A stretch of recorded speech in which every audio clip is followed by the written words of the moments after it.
chairperson. Today we're going to hear the budgets for the Secretary of State, and we have the Secretary of State with us. And we're also going to go over the budgets for the Department of Labor. And then we're going to work the budgets for the Attorney General's Office, the Government Ethics Commission budget, the Kansas Lottery, and the Kansas Racing and Gaming. So buckle up your seatbelts. We're going to have a good time. First off, to get us started with the Secretary of State's budget is Gabrielle Hull, Analyst Hull, with us. Good afternoon, committee. As the chairman mentioned, Scott Schwab is present in person to give testimony and answer any questions that I might not have the answer for. Getting started, the Secretary of State is an elected official who serves as the custodian of official government documents for the state of Kansas. The Secretary administers the laws relating to business entities, elections, and legislative matters, the Uniform Commercial Code, and performs other executive duties. To carry out its duties, the Office of the Secretary of State is organized into the following divisions: administration, business services, including the Uniform Commercial Code, elections and legislative matters, and additionally, the Secretary of State is charged with the implementation of the federal Help America Vote Act of 2002. And just for a little background on the Help America Vote Act, that was to update voting systems and develop a statewide voter registration system. We are going to start in earnest on page 994, the fiscal year 2021.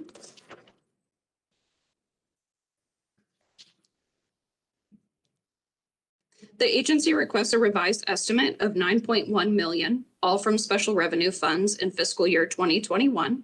This is an all funds increase of $2.7 million, or 42.5% above the fiscal year 2021 approved budget.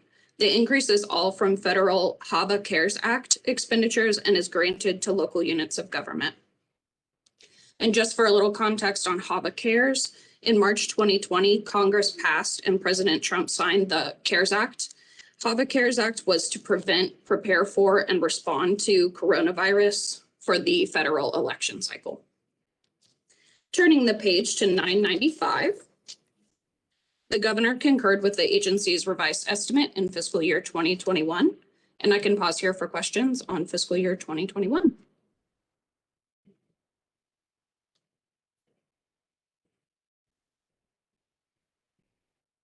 All right, committee, do we have questions for the revisor Hull, or not revisor, sorry, Analyst Hull?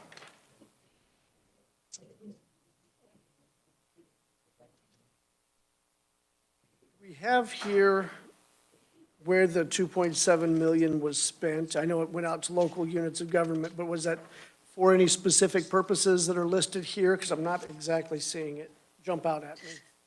Sure. So the expenditures for counties were specifically for preparing and responding to coronavirus. So those went to things like PPE, preparing election venues with plexiglass, stylus pens, and some purchases also went to ballot boxes. The stylus pens were a nice touch, by the way. I like that. 2.4 million seems a little high. 7. All right. Any questions for the analyst? All right. Seeing none, let's go to 2022. Still on page 995, the agency requests $6.9 million for fiscal year 2022. The request is an all funds decrease of $2.3 million, or 24.7%, and an SGF increase of $927,585 above the fiscal year 2021 revised estimate.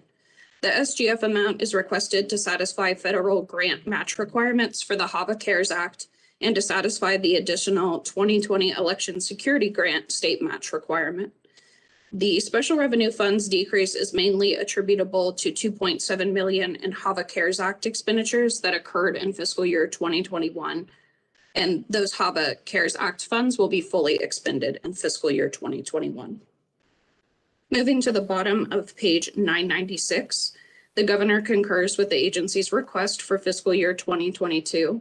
The governor recommends $927,585 as a direct SGF transfer to the Democracy Fund instead of an SGF appropriation to meet the state match requirement for the HAVA Election Security Grant and HAVA CARES Act. And for a little bit more context on that, HAVA funds have to be in an interest-bearing account. So the Democracy Fund was previously established through an appropriations bill for the receipt of matching dollars for HAVA. So SGF dollars are directly transferred into that fund for that specific use. And we will turn to page, oh, sorry. Oh, no, that's all right. The interest drawn from the Democracy Fund is then reimbursed to the federal government, is that right? That is my understanding. Okay, all righty. That's a requirement by the federal government that it be in an interest-bearing account. And we will just turn to page 987 to look at that enhancement request in a little more detail. You can see there are two separate enhancements. The first one is the HAVA Election Security Grant. The agency requested $3,085 SGF to meet the state match requirement for the HAVA Election Security Grant. The agency received notice from the U.S. Election Assistance Commission that Kansas had been awarded an additional $15,427 of HAVA election security funds, and this additional award requires an additional $3,085 state match. And then that second enhancement is HAVA CARES. The agency requests $924,500 SGF to meet state match requirements for the HAVA Federal CARES Act. This grant will reimburse counties for eligible COVID-19 related expenditures, such as secure drop boxes for mail-in ballots, stylus pens, and plexiglass shields. And the governor did recommend the full amount of $927,585 as a direct SGF transfer to the Democracy Fund, again, instead of that direct SGF appropriation. And with that, Mr. Chair, I will stand for questions on fiscal year 2022 or the budget as a whole. Committee, do we have any questions for Analyst Hall? Representative Wagner. Ms. Hall, at the top of page 995 on the aid to local units of government, it was an all funds increase of 1.9 million. I take it from the HAVA CARES Act business, but then the following year on page 996, there's only a decrease of 1.4 million. So we're still up $500,000 to aid to local units of government. Am I understanding that correctly? So, excuse me, for the aid to local units of government paragraph on page 996, that is in comparison to their fiscal year 2021 request. So the full amount there is 2.9 million, which includes that enhancement request. Okay. So it's an all funds decrease of 1.4 million.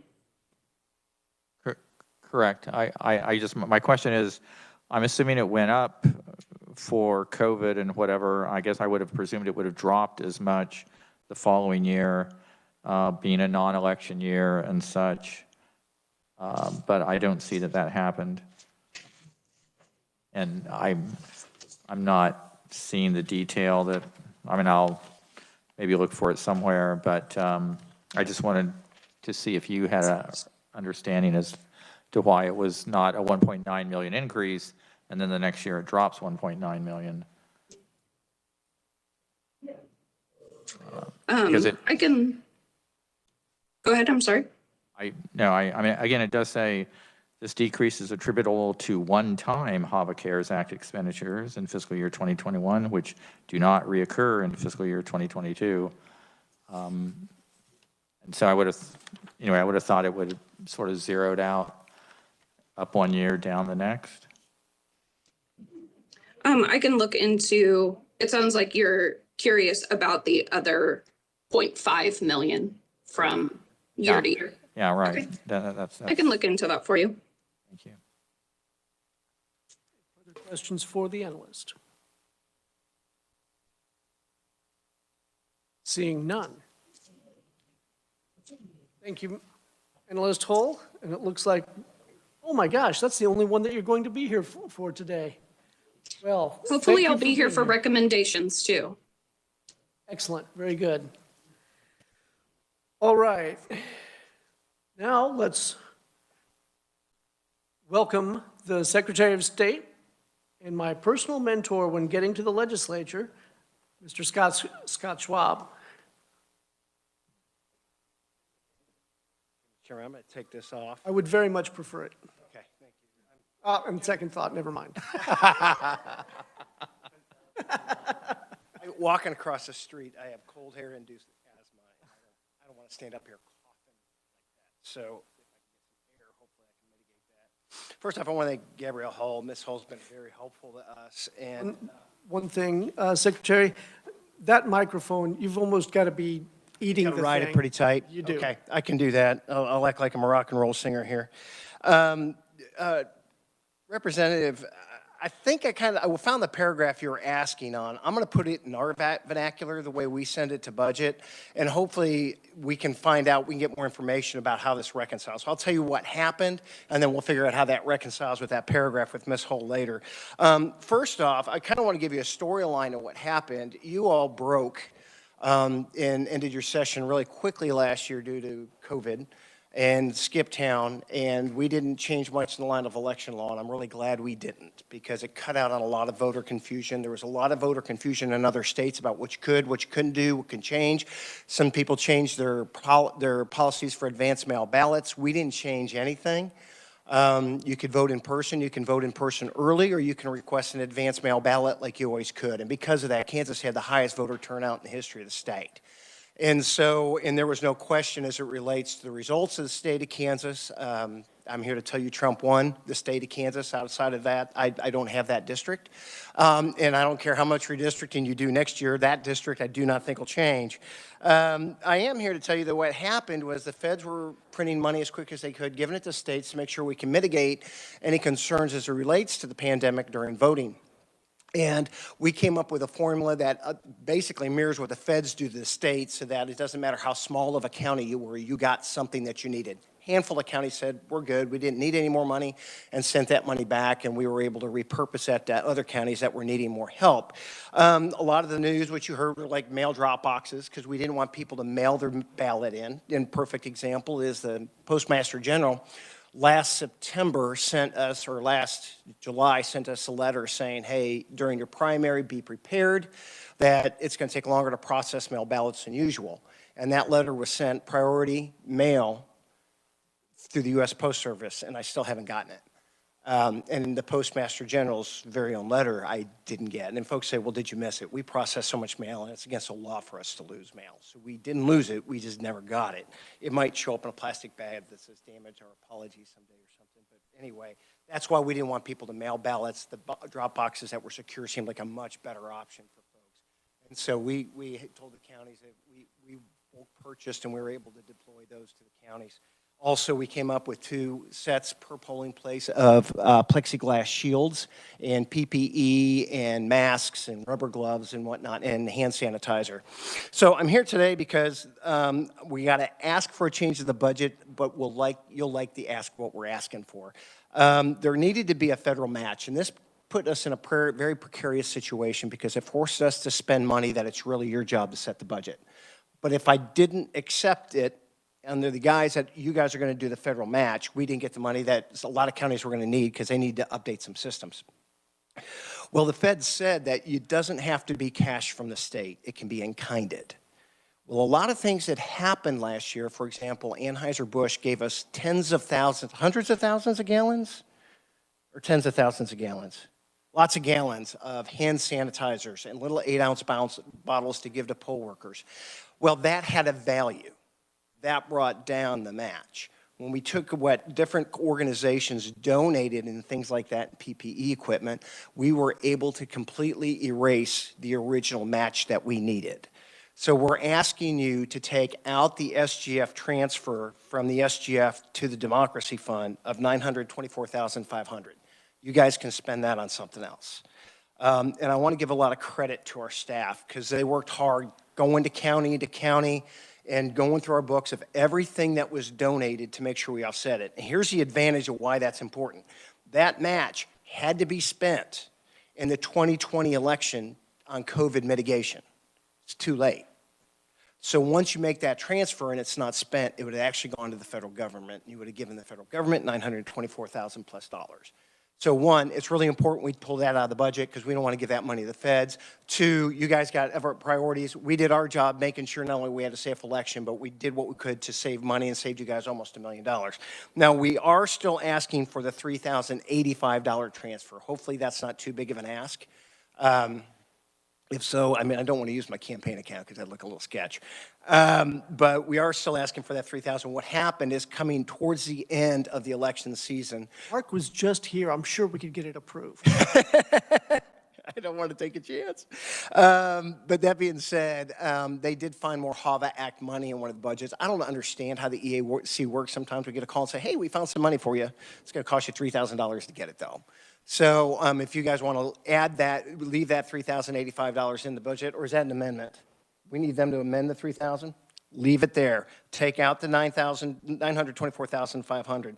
And then we've discussed a proviso, and there's a couple of ways y'all can do this. You pass a constitutional amendment. By law, we have to print that throughout the state. And traditionally, you guys budget through SGF that printing cost.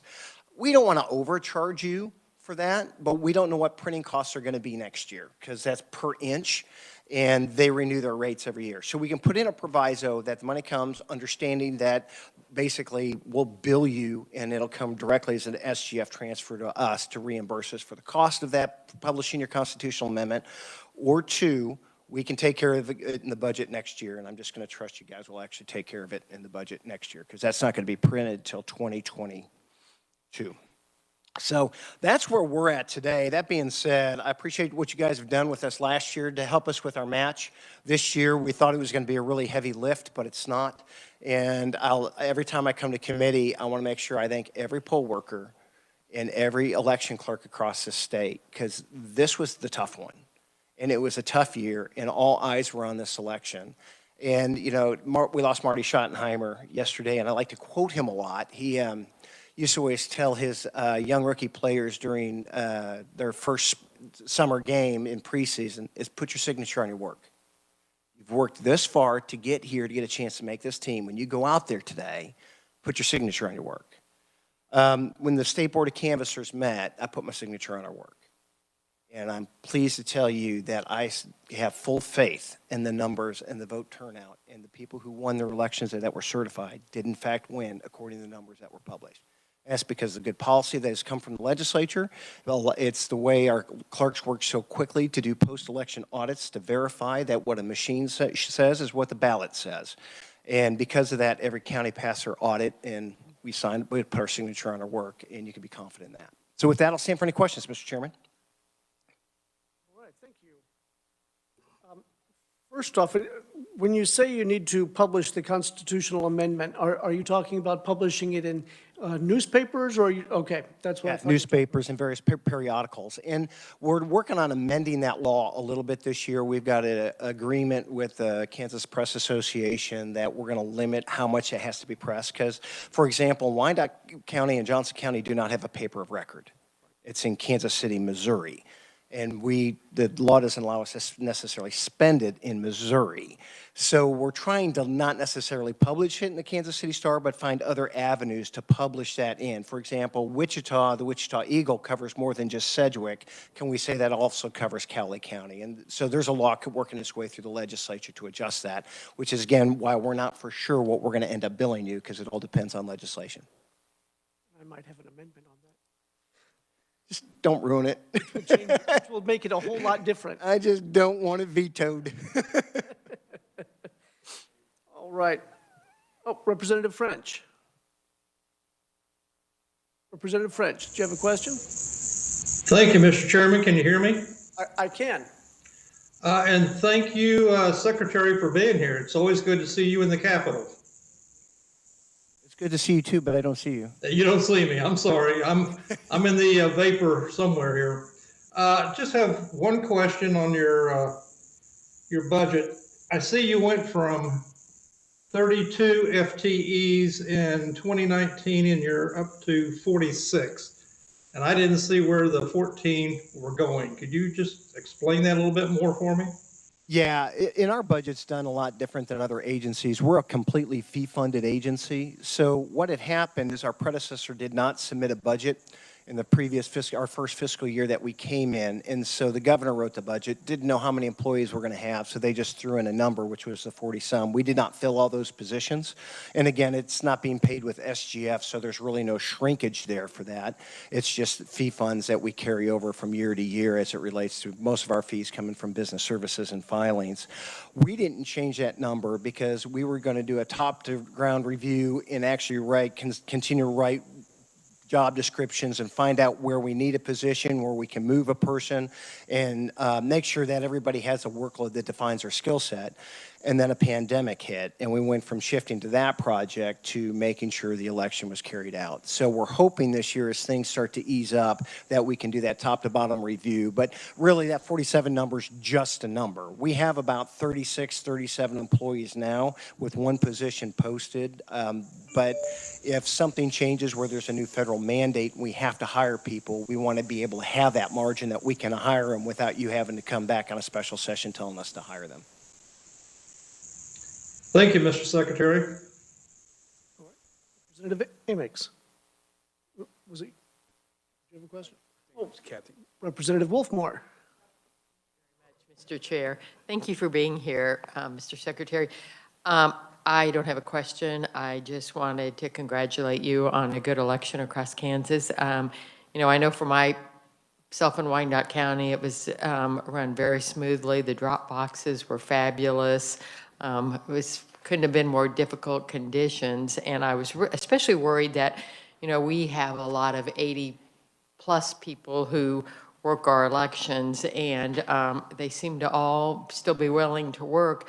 I will say that maybe we could put an effort towards getting some of the young people to work the elections. I have a daughter who is in her 20s, and she took a day off work, worked the elections, and you know, civic duty, so maybe we could, if that would catch fire a little bit, because pretty soon these 80-somethings aren't going to be able to show up. So anyway, thank you very much. We actually launched a program back in 2019 called Student Serve, and we worked with the state school board and local school boards across the state to allow students to get credit in school for serving in an election.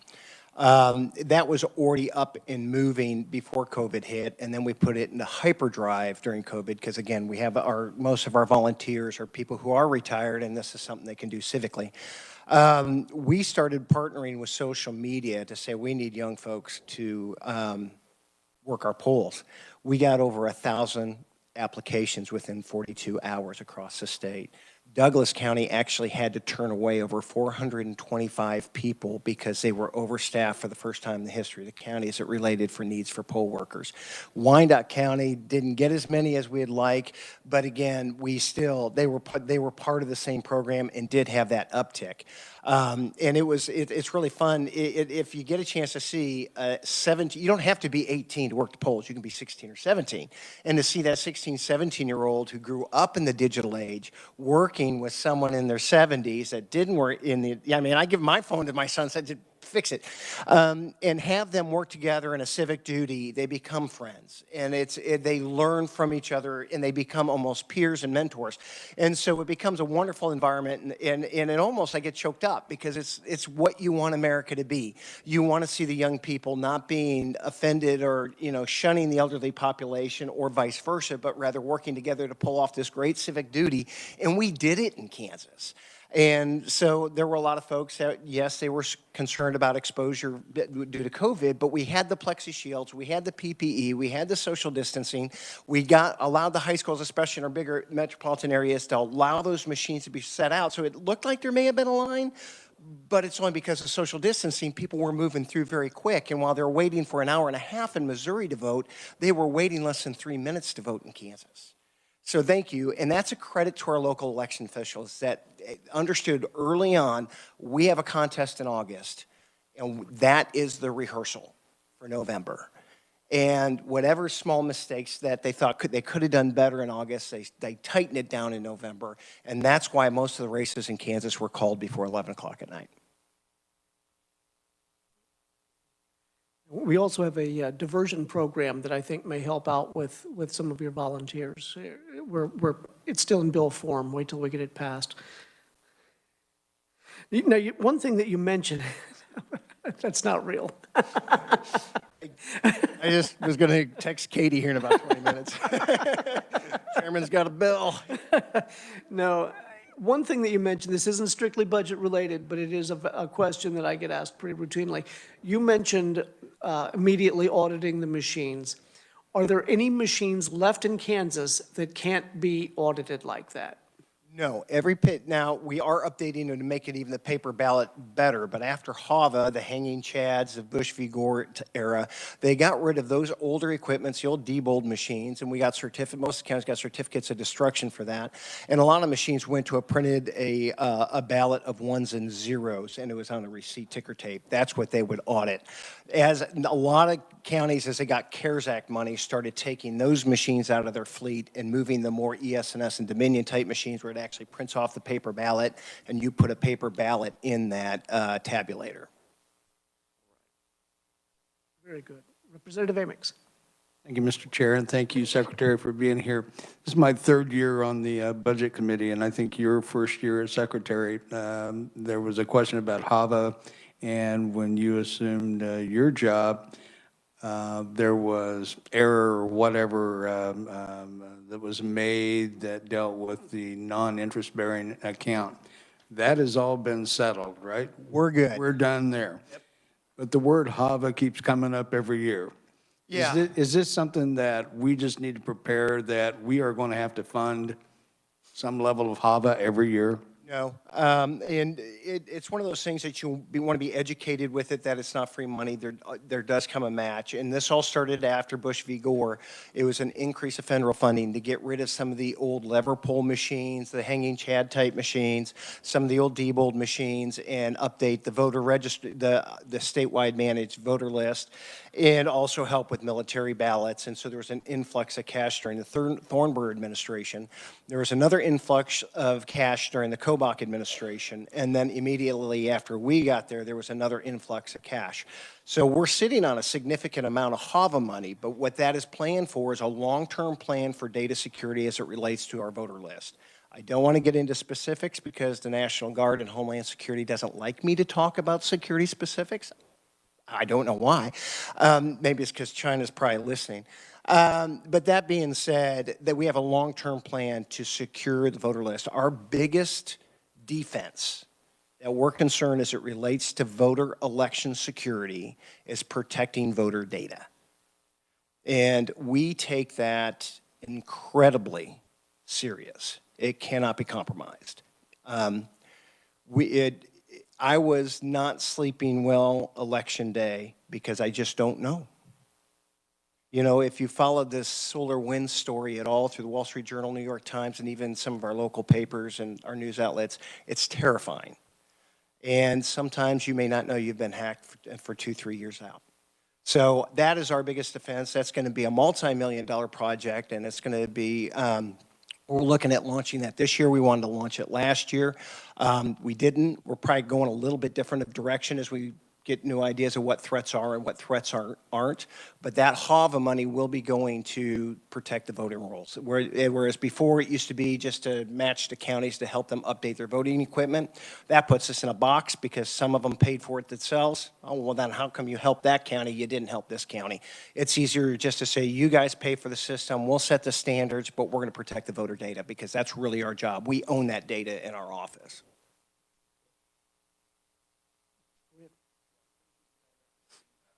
I think that one of the things for me is I see something that's there for 2 years. Okay, I understand. When I see it there third, then it's a reoccurring cost. So that's why I bring it up. And I think that's a fair concern, but with you know, it seems like every 10 years, the concerns of election security percolate. It happened with Bush v. Gore in 2000.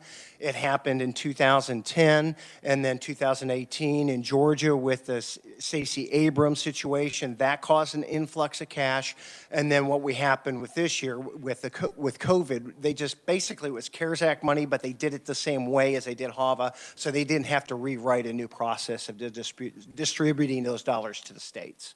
So if there's not a pandemic and there's not this massive panic on election results, we probably won't get any more money for a while. Thank you very much. Thank you, Mr. Chair.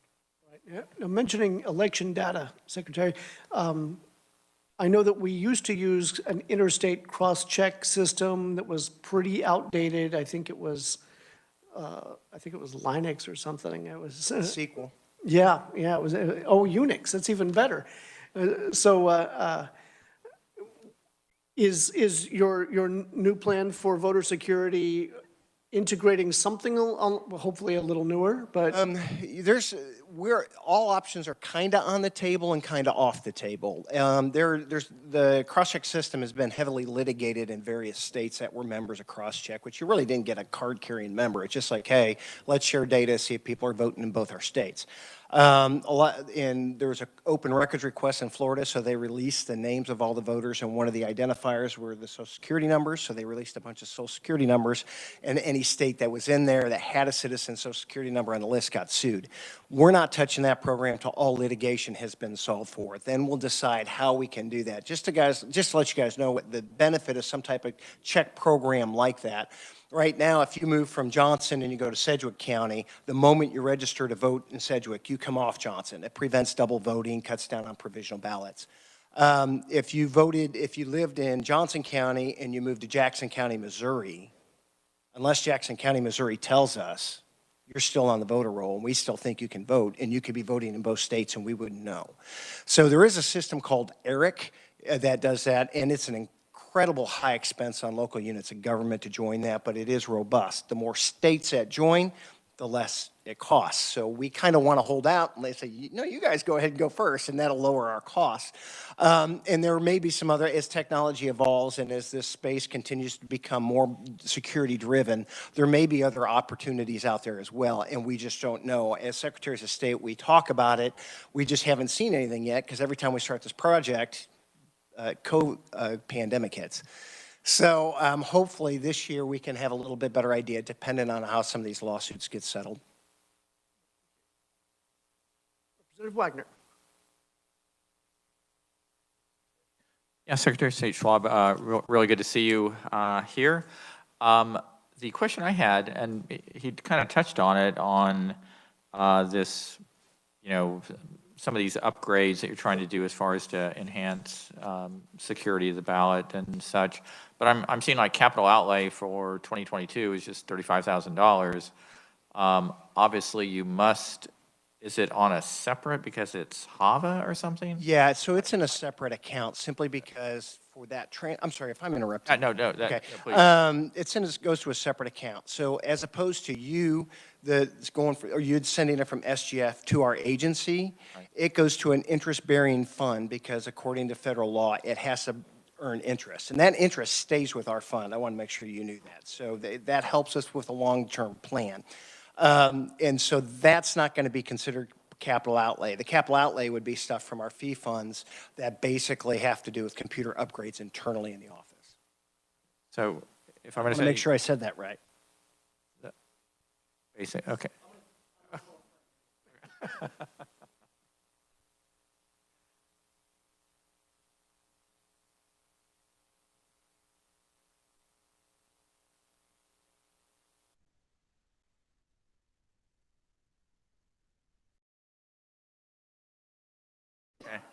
Okay, so I'm mostly right when I said, it's just, and if staff wants to chime in on this, the way you guys do budgets are different than the way we submit it to the governor.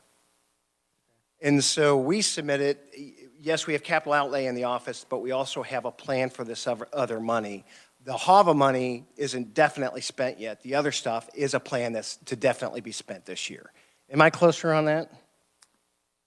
Is it okay if I phone? Okay, this is Catherine Gonzalez, Chief Deputy of Secretary of State's office, and also with her is Sandy Tompkins. She's the head of HR, and she's the ingenuitive one with the stylist and the PPE kits, and she's the one that, all that originated with her, and other states copied what we did. Thank you, Mr. Chairman. I think perhaps what will answer your question, hopefully, is with the 35,000 you're seeing in capital outlay, that is just our normal budget operational costs of the agency that are our fee funds. So you'll see an increase in FY21 with our HAVA expenditures, and the way we have to submit it in the budget is say, yeah, we're going to spend these things on, PPE and plexiglass and such, but that has to go into a category. So it went in, some of the expenditures were in a cap outlay category, so it increased our cap outlay expenditures. Once FY21 is over, which those HAVA CARES Act dollars are spent, we're going back to our normal operational costs with our fee funds. That's typically around that $35,000 number. Expenditure. So, but the amount of money for this securing the long-term security of the voter list, HAVA money, is that not a capital outlay, or that's going to be called something? No, and it's not spent. Okay. So But in fiscal year 2022, it will be, It right? could be spent. We're still reviewing contracts on that, so. And Mr. Chair, if I could, I don't want to interrupt anyone, but Representative Wagner's question about why the aid to local unit of government didn't decrease all of the way is because they are still having 0.5 million of the HAVA election security expenditures. So I think what you're seeing is it's just in a different category for those expenditures. They're still going to have those election security expenditures in fiscal year 2022, and that's why the amount didn't decrease by the CARES Act amount, because there's still 0.5 million for the other election security grant. Fair enough. One more final question. Looking at fee funds, which apparently you have two, the Information and Copy Services Fee Fund and the Technology Communications, both are really doing pretty good. Do you have any sort of sense? I mean, the second fund is like over 300% of what the actual expenses, that are attributable to it. Is there any sense that you would adjust the fees, or that, I don't know, is it just going to keep growing, or why do you want it to keep growing? Well, the fees are set statutorily. We don't get to necessarily change those. And two, we are working right now on an AS400 transfer, which has been a huge expense. Earlier this year, it shut down for a complete week, and we had hundreds of man-hours working with IBM, and literally trying to find someone within IBM that had the driver on an old 3¼ inch floppy is what we were looking for to get that thing up and running. This system has been outdated since the 80s. This is our #1 project in the office, is to get off that system. And so we have to have a buffer, because we're going to have breakdowns as we migrate off, as we upgrade software. And to take that down and reboot it, you have to go from the original language to an update, to an update, to an update, to an update, to an update, to an update, to an update, to now you can upload your backlog, your backup, and then you can go back to doing business. We want that buffer there, because we don't, until we're completely off that system, which could take another 2 years, we don't know what other expenses we're going to have. So we'd rather that fee fund build, just so that we have that insurance, because if that thing crashes and we have to sign a multi-million-dollar contract with IBM to help bring us back to life, that scares us. So we want as much of a buffer there until that project's done, because that system you all deal with deferred maintenance. That's what that system has been for the last 15 years, is deferred maintenance. And that was our #1 project when we came in office, to start migrating off that system. This is a system that runs like your, corporate filings? Or Yes, really? we did get all the election stuff off there. There is no election on there. It's all the corporate filings. It's your notaries, your apostates, and stuff like that, and charitables, nonprofits. Any DOS writers in the room? You and I are about the only ones old enough to do that. It's scary when you turn on a computer and it has a C prompt. I'm just here to tell you. I couldn't remember if it was green LED or orange. can't tell the difference anyway. It's harder to hack because most of these young guys don't know what the language is. All right, any further questions for the secretary? Any further questions regarding the budget? Yes, Representative Wagner. I do have one more pertinent question. The, in your budget request memo, there's a difference between how the governor wants to treat that 924,000 and how you folks do. Yes. So what is the governor thinking, or So here's what happened. So when the budget process was happening, we were certifying the election at the end of November, shortly after Thanksgiving. We submitted our budget, and the governor agreed that we needed the 925,000 match. After that was already submitted, we were in the process of also trying to find out, can we in-kind the match? So you have two parallel tracks. Let's ask it from the legislature just in case, but let's also hope that we don't need it. Catherine said it was her number one Christmas gift that Ms. Gonzalez said she wanted to make sure we got the in-kind so we didn't have to get the 925 from you. We found out at the beginning of January that we did in fact cross the threshold of the in-kind, so we didn't need it. But we asked it to the governor, and the governor agreed with us that it did need to be paid through SGF, but because the in-kind, that happened after the budget process, we're coming to you saying we don't need it now. So in case anyone asks, I cut your budget by $927,000. I need it, Well, man, if they're for my- Democrats, you tell them you cut it. If they're I've got a rep. Republicans, you tell them I cut it.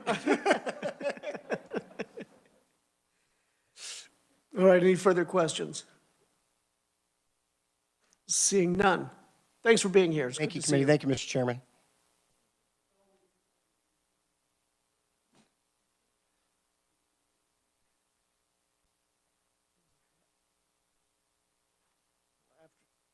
After this morning, I've got to protect my reputation just a little bit, gentlemen.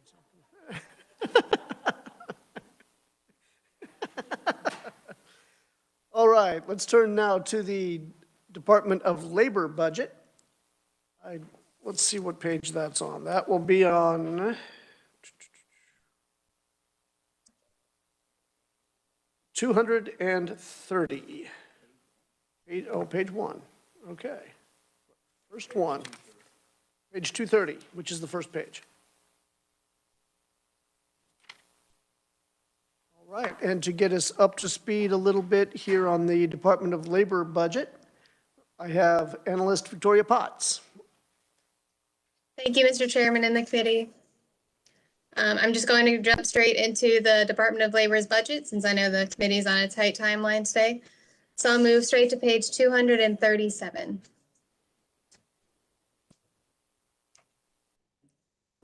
On page 237, I'm looking at that last paragraph on the page. The agency estimates revised fiscal year 2021 operating expenditures of $417.6 million, including $1.4 million state general fund. This is an increase of $511.6 million, all from special revenue funds above the fiscal year 2021 approved amount.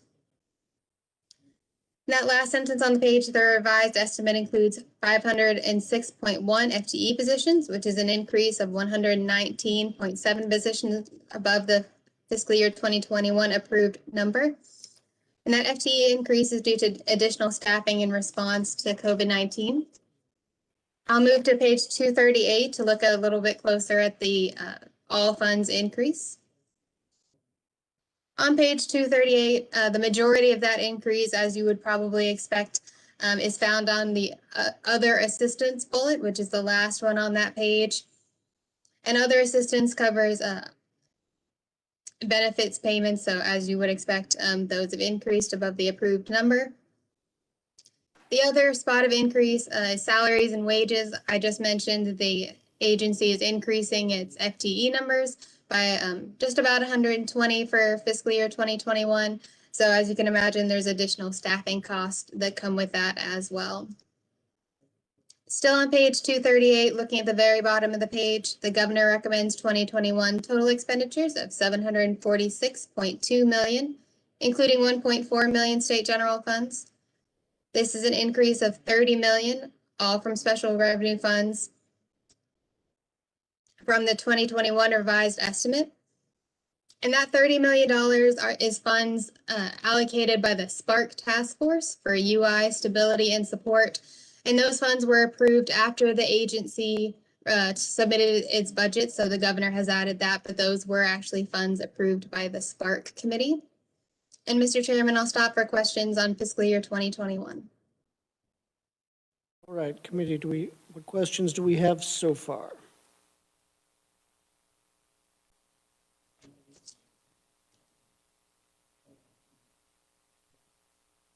Taking just a little time to digest here. One moment.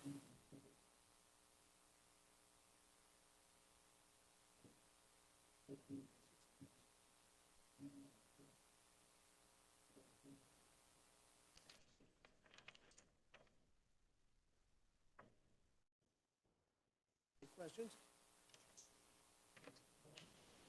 Mr. Chairman, I'm not hearing any questions, so I'll go ahead and move to page. Let's go. Great.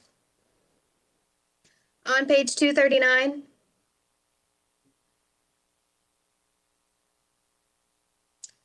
the agency did request 3 supplementals for fiscal year 2021. So we are still on fiscal year 2021. They total $3.8 million, all from special revenue funds. The first is $460,000 for capital improvements projects. I will talk about capital improvements at the very end. The second supplemental is $2.5 million, all from special revenue funds to provide matching funds for the Federal Lost Wages Assistance Program Administrative Grant. I'll just remind the committee that the Lost Wages Assistance Program was the program that provided an extra $300 per week after the original FPUC program expired on July 31st. So lost wages assistance lasted about an extra month after that program ended. And that third supplemental is $823,000, all from federal funds, and 16.3 FTE positions to provide additional staffing in the unemployment insurance program. And the governor did recommend all 3 of the agency's supplemental requests. I'll move forward to fiscal year 2022 now. Sorry about that. On page 240, fiscal year 2022, looking at the very bottom of the page, the agency requests 2022 operating expenditures of $452.4 million, including $1.5 million state general fund. This is an all funds decrease of $262.1 million, and a state general fund increase of just about $5,500 from the fiscal year 2021 revised estimate. I'll turn the page to look at those a little bit in more detail. On page 241, as you would expect, the biggest decrease is again in other assistance, which is that third bullet down on page 241. Other assistance again covers benefits payments, so those are decreasing or anticipated to decrease between fiscal year 21 and 22. For fiscal year 2022, the agency has 1 enhancement request, similar to the one in the supplemental in fiscal year 2021, $833,000, all from federal funds, and 16.3 positions for additional staffing for the unemployment insurance program. And the governor did concur with the agency's enhancement requests. And the governor concurred overall with the agency's fiscal year 2022 operating expenditures. And I'll pause for questions on fiscal year 2022 before I move to capital improvements to finish off. All right, committee, as you can see, a very small percentage of Department of Labor is SGF. Most of it is dealing with unemployment, and that is beyond everyone's control, apparently. Representative Amix. Thank you, Mr. Chair. Victoria, I appreciate the presentation so far. In FY 2022, just so that I understand, the decrease of $262 million, that is unemployment that it's no longer there, right? It's gone. Right. So the agent, it's been paid as benefit claim. right. So the as you can imagine, in 21, the amount of benefits payments were extraordinarily high. They're anticipating a lower amount of people asking for benefits payments in fiscal year 2022. So that's that decrease. Less people hopefully, asking for, applying for benefits payments. So that 262 million represents an amount of money that went to, no, go ahead. That represents less payout than they expect to make. Okay, and 22 versus 21. I got it. Okay, thank you.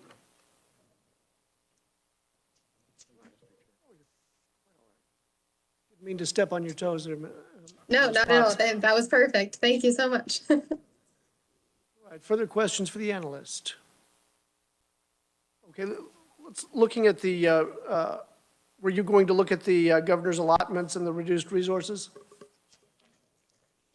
I can, Mr. Chairman, if you would like me to, or I can move straight to capital improvements. The 21 allotments don't seem like anything interesting. The OITS initiatives of 100, that's a reduction of 145,000. That's the one I wanted to ask about.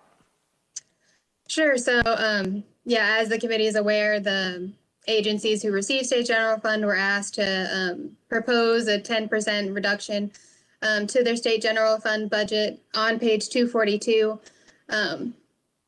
This is the Department of Labor's proposal.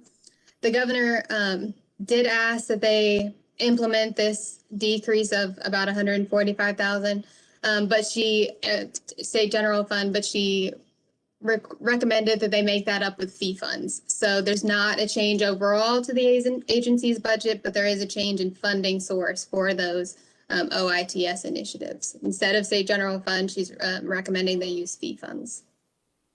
Excellent. Am I reading it? Oh, okay, okay, now I see. I understand now. That's exactly what it says here. I just wasn't interpreting it correctly. All right, any further questions before we go on to capital improvements? Seeing none. All right. Now, Analyst Potts, would the question of the unemployment trust fund solvency go to you, or would the agency be better equipped to handle that one? I would actually just point you to, hopefully you have the agency's testimony in front of you. They provided a chart of various scenarios for the trust fund based on payout amounts. So I would actually point, because they have the most update information. So I would point to that. Okay. And so it just depends on the scenario. But yes, there is a very helpful chart in the agency's testimony. Very good. That means I'll have to read the agency's testimony? Wow. Okay, well, I will do that. Let's go on with capital improvements. Capital improvements start on page 257, so right towards the back.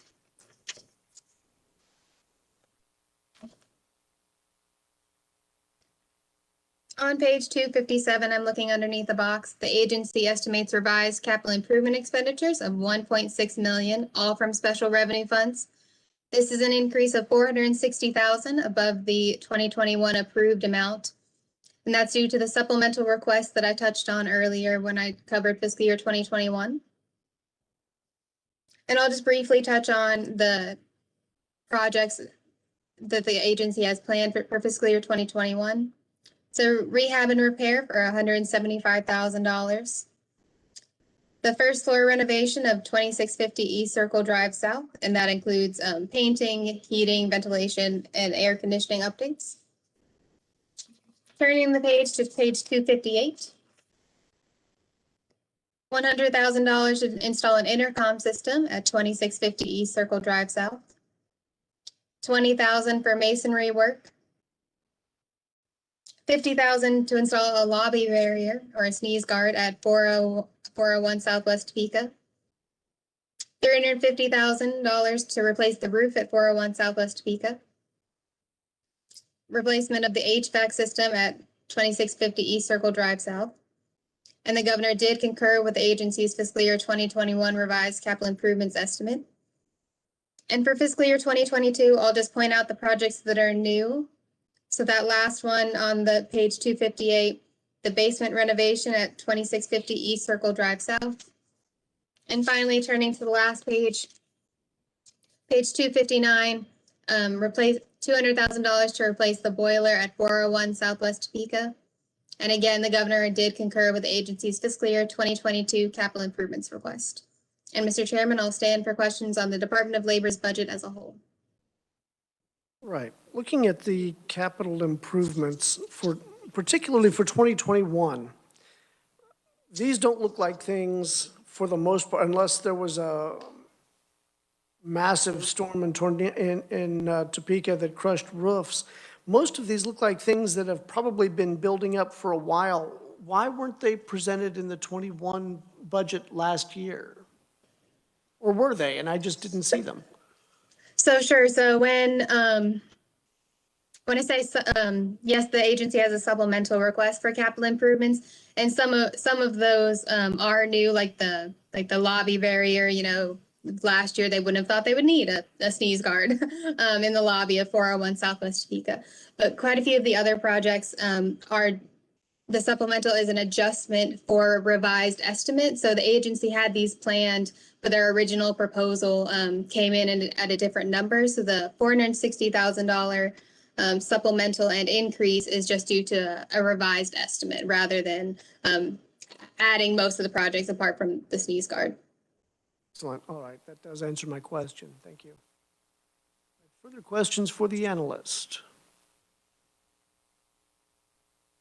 Representative Wagner. Victoria, I imagine this will come up if you don't have it. I presume the agency does, but the money for upgrading their computer system, where does that appear in any of this? I don't. That'll be 2186. 21. Wait. HB 2186. Am I mistaken on that? Analyst Potts? No, Mr. Chairman. I would say that, like, if you're talking about and the agency can speak more, but if you're talking about modernization of the computer system, that is still the agency's conducting a feasibility study in which that they'll have a further plan for modernization. The current adjustments to the computer system are more about like stability and updating so that they can get the new programs out. So as you can imagine, they had to program the computer system for all of the new federal benefits programs. So if you're talking about modernization, then those aren't in this budget yet. If you're talking about stability, that generally falls under contractual services and capital outlay so that they can implement the new federal programs. Right, that's one thing I was going to mention is that the modernization project is not, the ink isn't dry on that. There are a lot of moving parts that's being worked in both appropriations and in commerce. And we don't have a fiscal note for that yet. And I'm not entirely certain when we're going to have a fiscal note for that. But nonetheless, it won't be showing up in this budget. Further questions for the analyst? Seeing none. Looks like you've hit it out of the park. Thank you, Mr. Chairman. All right. And next we have Dawn Palmberg, CFO of the Department of Labor. Good afternoon. Welcome to committee. You should have. Thank you. Thank you. Happy to be here. Good afternoon, everyone, chairman and members of the committee. In front of you, you should have a document that we have prepared that has a series of questions that were proposed to us that might be of interest to you all. So I know there's a lot of interest in the $30 million from the Spark Committee and what it was used for. So most of that money was used for surge support and help in our IT department. And a lot of that was through a contract with Accenture. And almost all of the money has been paid. So The Accenture, I'm going to kind of skip around because it's all kind of interrelated. And I apologize for skipping around, but hopefully you guys can track with me. So the Accenture piece of the Spark money has totaled $27,997,235.92 through the end of January. We have a contract with them through March that and the remaining money to be paid to them for services is 5.9 million. So of all of that, the 27.9 million came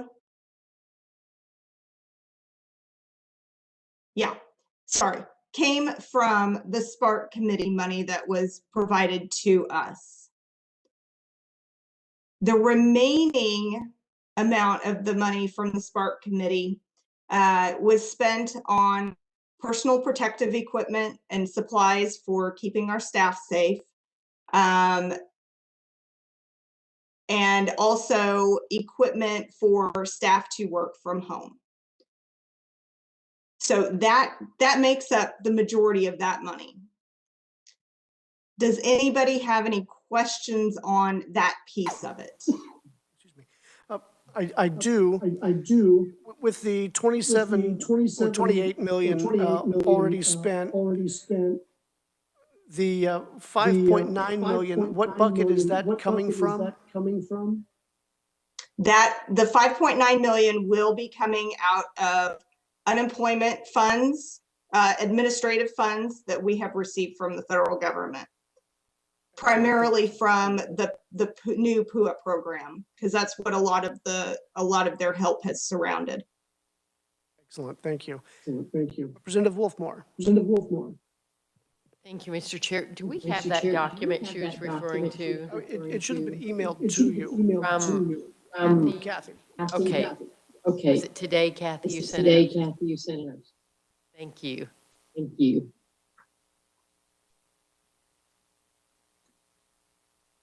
Right. Further questions so far?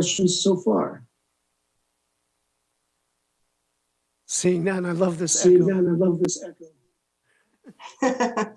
Sorry for the echo. I hope it's not me. Okay, so the question number 2 was surrounding the 120 new FTE positions.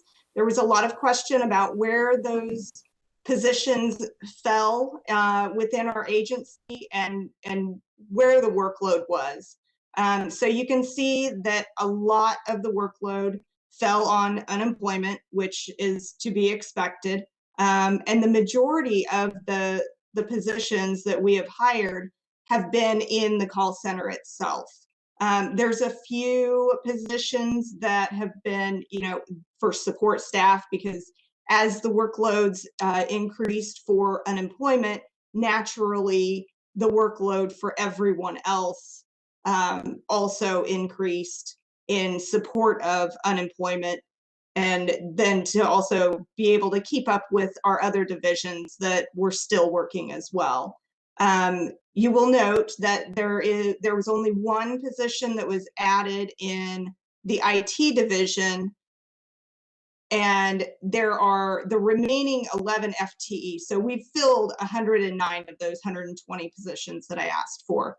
The remaining 11 FTEs do reside in IT, and that's primarily because the IT staff that we have brought on have been through state contracts.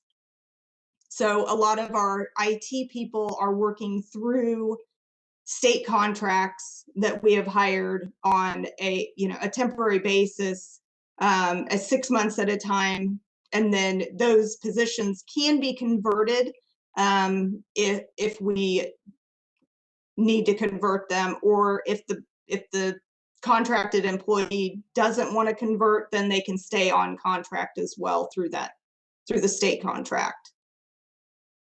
All right. And I will pause now again to see if anyone has any further questions on that piece. Representative Wagner.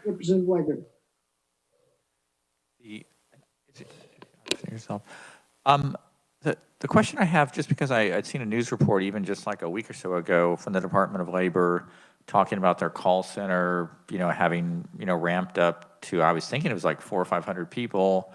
And the person, I'm not sure if it was male or female, saying, they could use 1,200 people or something. And so I guess I'm a little surprised that the actual official number is like 287 as far as, if I'm reading your unemployment, your FTE positions by program on page 247 correctly. Am I missing something, or these other people are just temps so they don't count, or what's up with that? So what you're seeing on the document that I prepared are just the additional, like the supplemental, the enhancement part of the budget. We already had call center staff, and this is just in addition to. We have also increased the call center staff through, and that was that surge support through Accenture. A lot of our call center staff are through that entity. And if you skip over to question number 5, that compares how many contracted employees versus FTE positions that we have within the call center itself. And as of January 31st, we had 357 call center staff through the Accenture contract and 98 FTE positions physically, well, quote unquote, physically in the call center. Does that help? The one handout, apparently I haven't printed out, so I'm just going off of the official document, not the supplemental information. So, but I think you explained it correct or appropriately.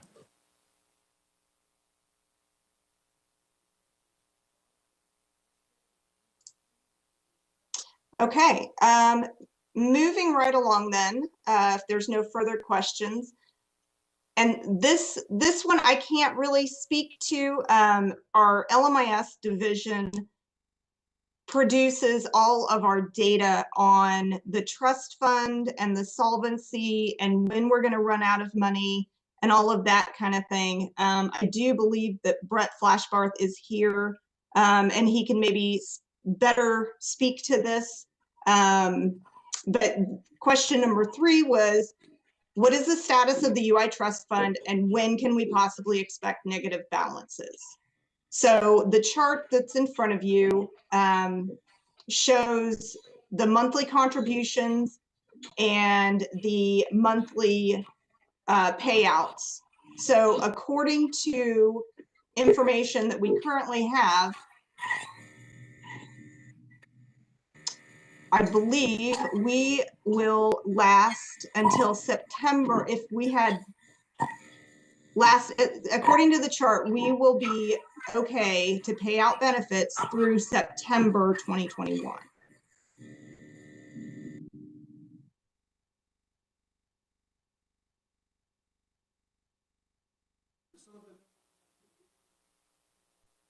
Some of the numbers that I've been hearing, I hope that's true, but I keep hearing stories that say that it could be much earlier than that. I am comforted by these numbers, however. So, Mr. Chair, this is Brett Flashbarth. I'm the Deputy Secretary, and I feel like I'm on the phone with some of you all day today, so it's good to see old friends again. Good to see you again this afternoon. And Representative Wolfmore, some of you probably heard this. So, for members of the committee that haven't been on the Appropriations or Commerce Committee, where we've talked about this extensively, here's kind of the trust fund, very high-level overview. And again, Representative Burrows has heard some of this as well. We went into this crisis in really good shape comparatively. We had about $1 billion. Great Recession, we went in with about $660 million, and we went through it in about 18 months. And along with 39 states, we had to borrow. Early on in this pandemic, there were multiple states in a position of having to borrow already. So it's kind of a good news, bad news for us. The good news is we have not had to borrow. There is still a balance in the trust fund. To the projections, I think Representative Sutton, you make a great point. There's a lot of projections out there, right? Some say we're going to, be in the negative next month, some, later.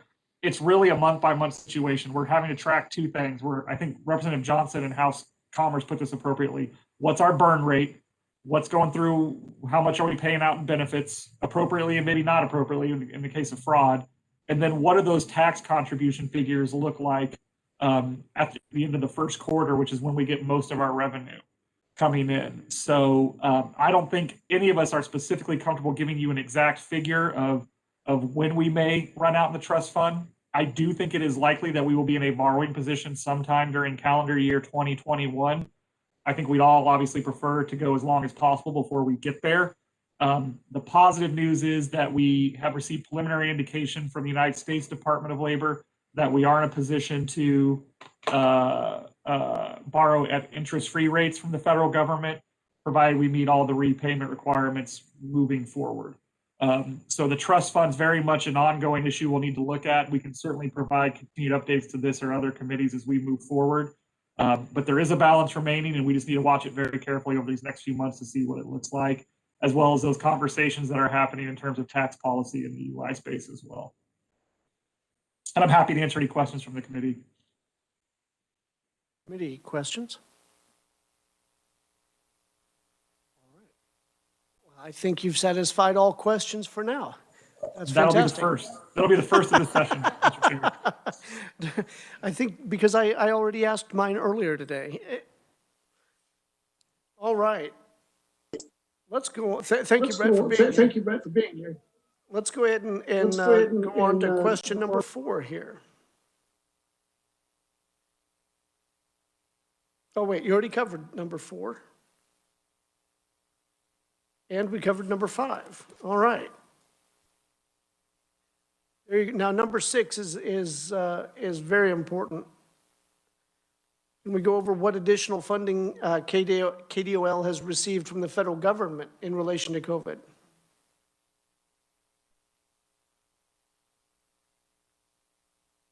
Would that be for Dawn? Yes, this is Dawn again.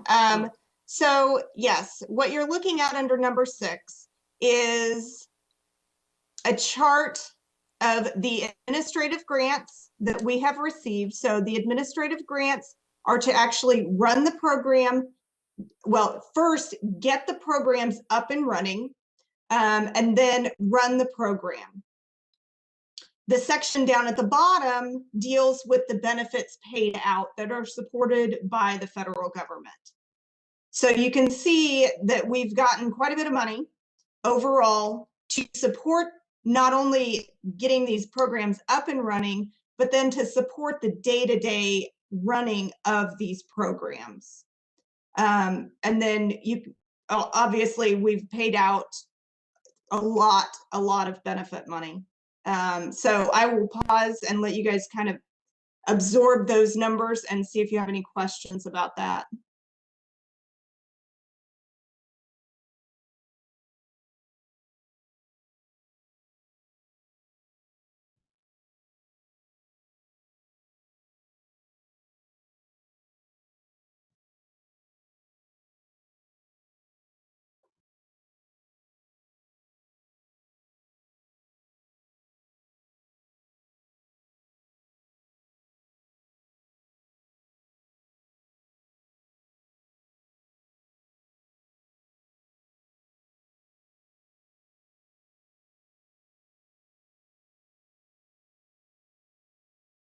So the administrative grants haven't been touched yet, according to this, is that right?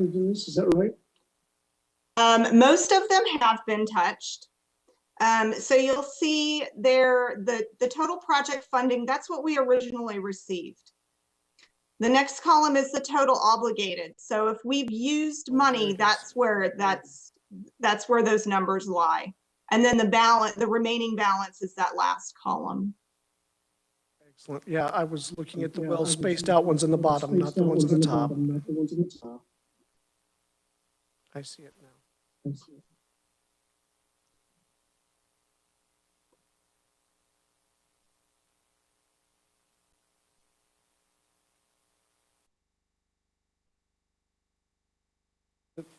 Committee, are there any questions with regards to this table?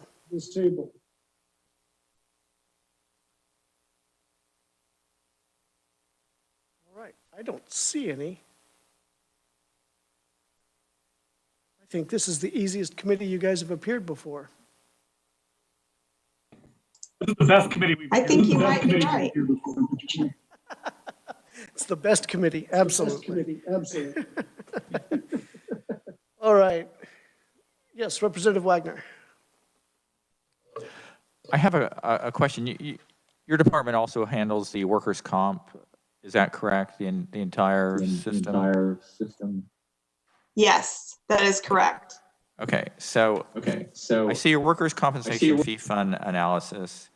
And I mean, surely workers' compensation in Kansas totality comes to over $14 million a year in payouts. I mean, I'm thinking there must be some other chart that don't have access to.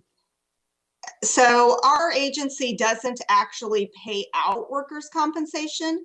What the Kansas Department of Labor does for workers' compensation is we hold the court system for the workers' compensation.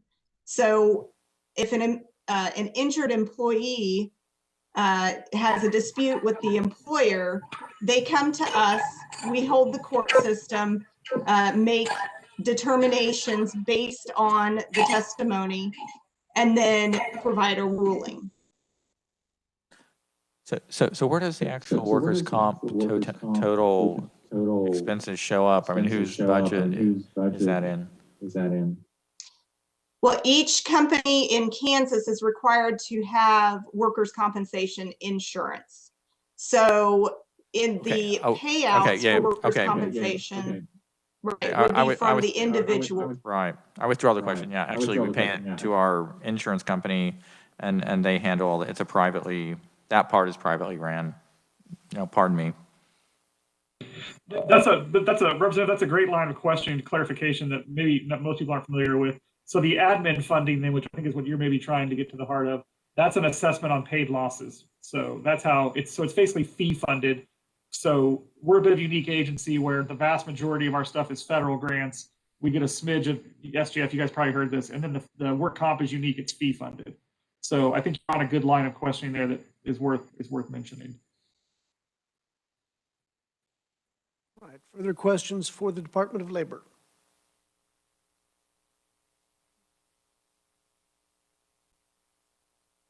Got it? Okay. All right, seeing none. Very good. Thank you both for being here. Look forward to working this budget on another day. But first, we have a few other things on our agenda. Thank you, Mr. Chair. Thanks for being here. Thank you. Thanks for being here. And you, Dawn.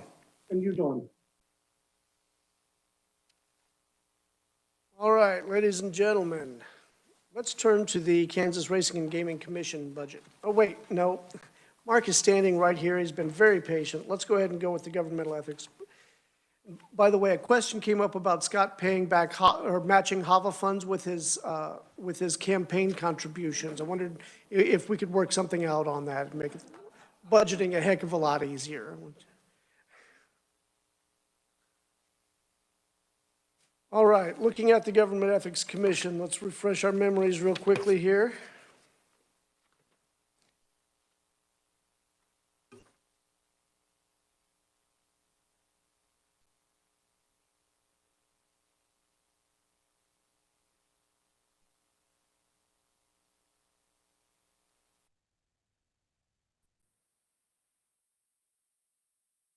The major item was adding a full-time attorney from half of an attorney.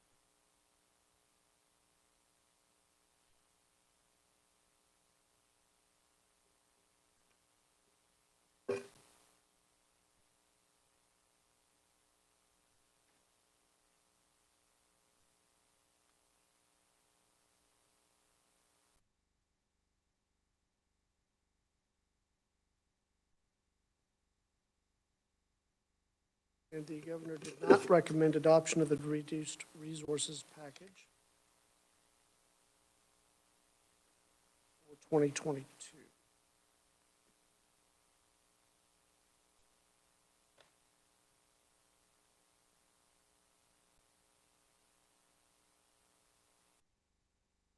more postage because he's going to be mailing us fewer notifications of, we got to get our reports in for 2022. Mr. Chairman, Representative Burrows. Yes, really Representative difficult- Burrows. It's really difficult to hear the proposals you're making and the questions you're asking. I know I've got my computer up all the way, and I'm just getting just bits and pieces of the conversation. Ditto here from Representative French. Same problem. Okay, well, really, you were just kind of overhearing me talk to myself as I was going through the budgets, and so you didn't miss much. And in fact, I was only picking up bits and pieces of it myself.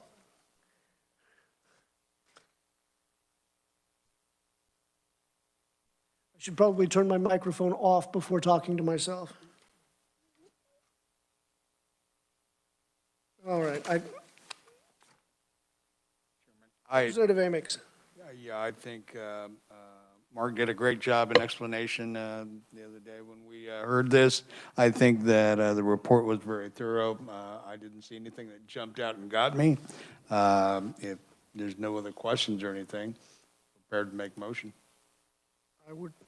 I would make a motion that we concur with the recommendation of the governor for FY 2021, FY 2022, and FY 2023 for the Office We of still don't Government. know what bill we're working on right now. Government Ethics Commission budget. Which budget? Which one? Government, I'm sorry? We cannot hear you. I'm sorry. We just cannot hear what you're saying. Government Ethics Commission budget. Okay, got it. Thank you. Uh-huh. All right, it's been moved to approve the governor's recommendation for 2021, 22, and 23, seconded by Representative Wolfmore. And discussion.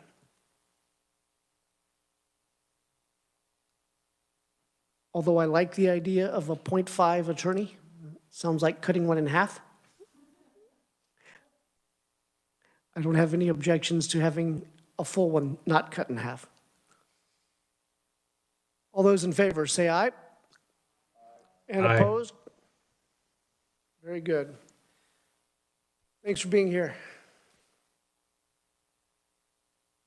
All right, let's go with the Kansas Attorney General's budget next. Did you hear me? The Attorney General.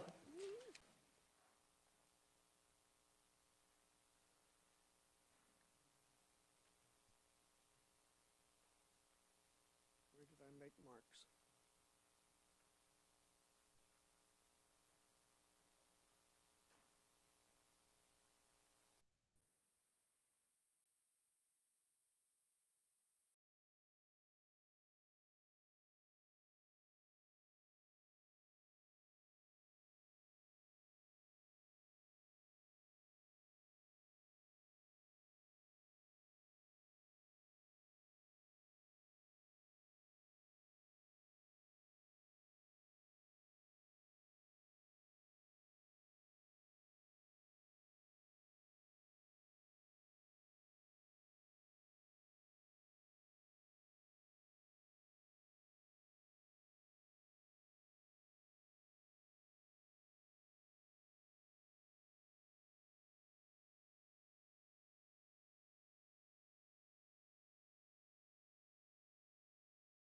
Second.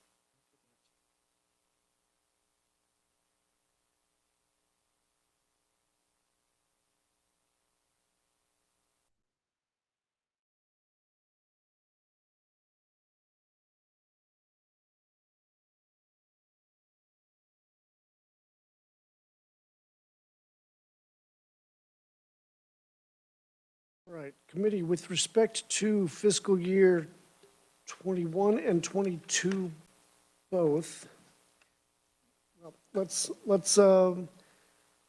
I will move the governor's recommendations for both so that we can then begin a discussion. Although, do I have a second? Second, Mr. Chairman. Seconded by Representative Burrows. All right, discussion. The Attorney General handed out a proviso language for, well, it's not actually proviso. Dylan corrected me on that, by the way, but it is a one-year stipulation nonetheless, budget enhancement.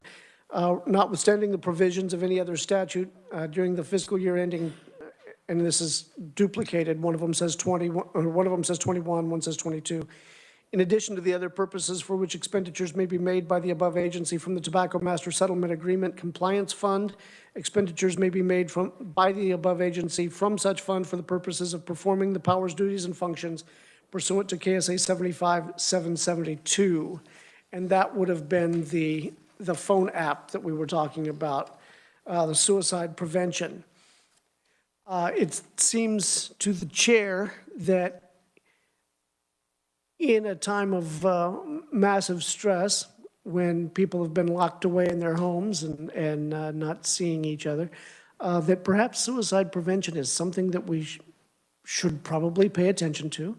And seeing as how we did legislate this responsibility to the Attorney General, I think this is an admirable use of funding and a creative way to not use SGF funding, which is, of course, scarce this year and next.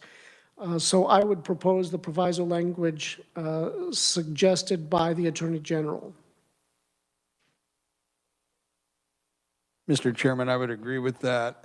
In his testimony, does that take care of all the requests that were made as part of that?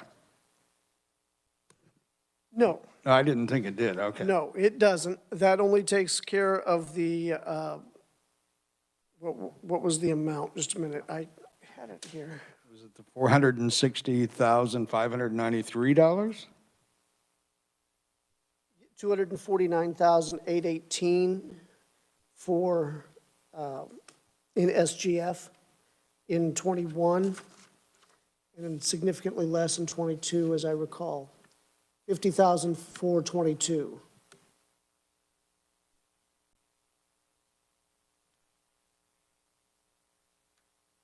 That'd be right.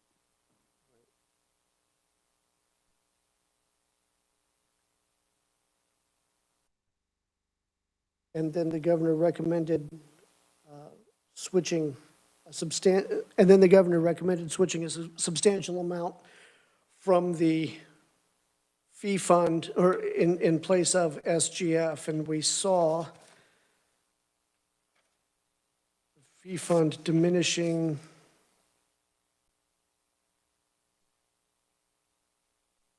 $650,000 reduced resources,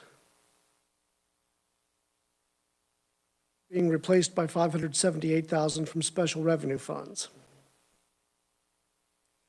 And for a short term, that looks functional. For the long term, I would have to say that would not be.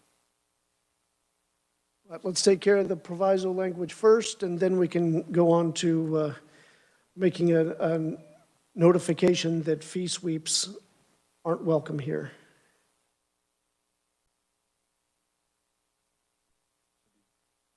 Did you move on this? Yes, I will move that, the proviso language for both 21 and 22. Is that the one that Kathy, Representative Wolfmore seconded?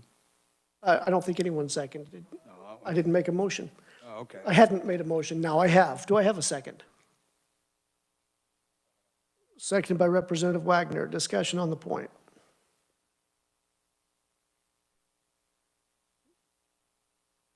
Seeing none, all those in favor say aye. And all those opposed say nay. Very good, that language will be included. Now let's go to the $650,000. I think that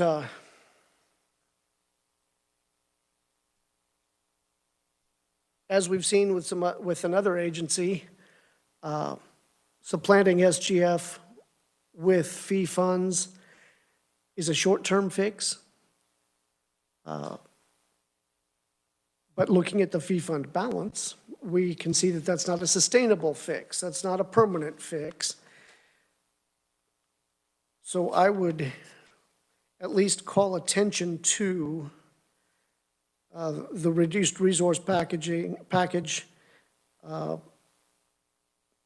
being being an unsustainable model, and that we would have to go back to SGF funding at the very earliest possibility. Or fund the AG's office with court cases, the rewards for court cases, in which case he would, we've had that discussion a number of years, where do we want to fund our agencies?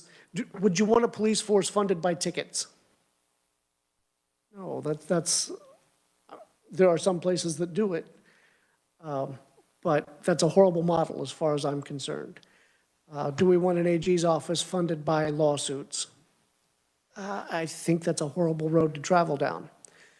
So I would say that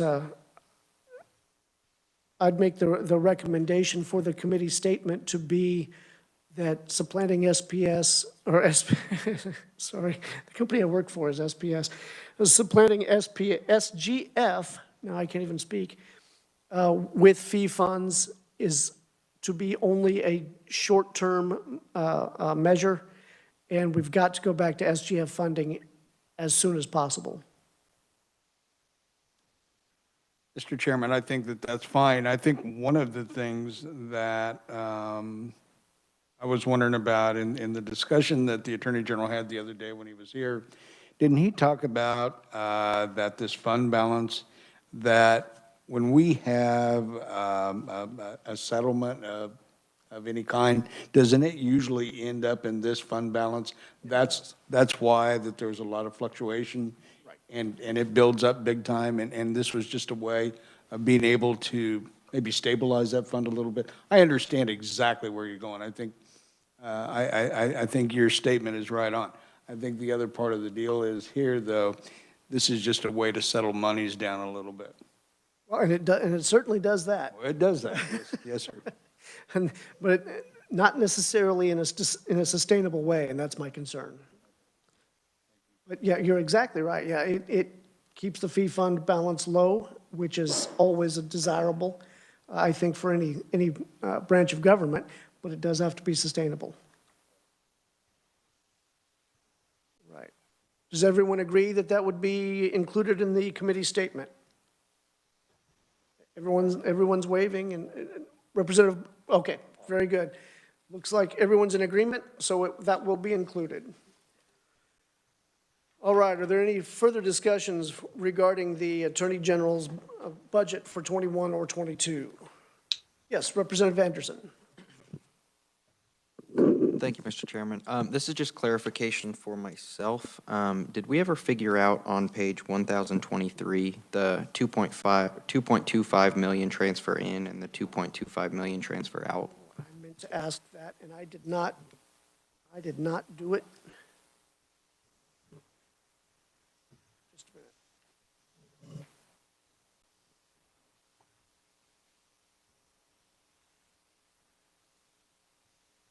Would the budget analyst be able to help us out on that? On the packet that we received, it was page 17.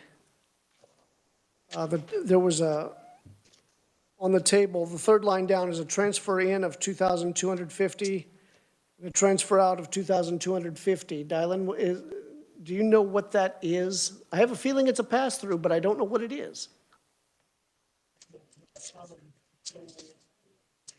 Mr. Chairman, I would defer to Gabrielle on this one. Yeah. Sorry? Mr. Chairman, I would defer to Gabrielle on this request. Oh, okay, very good. I just saw your name was the top one there. I thought maybe you were raising your hand. All right. I understand. Analyst Hull.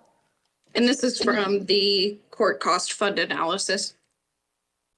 I believe so, yes. I don't know that off the top of my head, but I can look into that. There is a transfer in the same amount for each year, correct? Okay. Right, that's what we were noticing. It was the same amount, 1.75 million in, 1.75 million out. It's a pass-through, but I don't know what it is. And Eric Montgomery is the chief of staff from the Attorney General's office, and it looks like he is signaling that he might have the answer. He's just jumping up and down. I can see that. Eric, can you help us out here? Absolutely, Mr. Chairman. That is, as Secretary Schwab mentioned earlier, this is an IBARS issue. It's a reporting issue. The court cost fund is the top level fund, which is 2,000. It has a number of sub funds underneath it. 2002, 2005, 2006. Depending on what litigation recovery has come in, it goes into a specific sub fund that then rolls up and back out to be used in Fund 2000. So it's a net zero.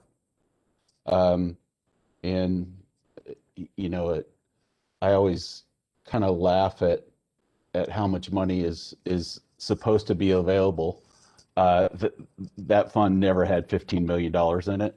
It's just an IBARS accounting thing that is unique to this process. Excellent.